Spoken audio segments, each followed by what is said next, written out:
Rydych chi'n cysylltu cymunedol gyda tîm Porth Cymru Cynnar. Ti'n ymweld â pobl yn eu cartrefi yn gyson ac yn cwrdd â llawer o bobl Cymraeg eu iaith. Maent y gwerthfawrogi gallu trafod eu pryderon yn Gymraeg. Y tro nesaf byddwch yn cysylltu gyda'r cyngor, cofiwch defnyddio'ch Cymraeg.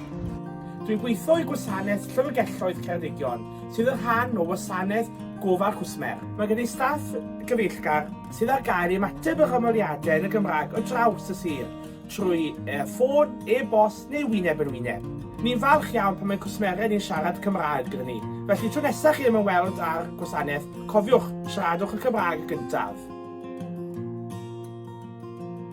Cyngor Sir Ceredigion, President Antig Asel, sut allai helpu chi?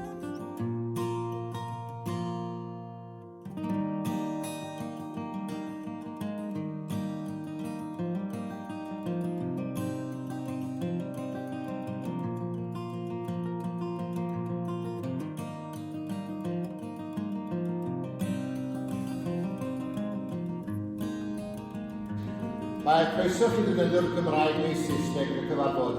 Ti'n hapus gyda popeth awn os mae defnyddio fe? Ydw. Hynny, mae'n ydy, mwynha.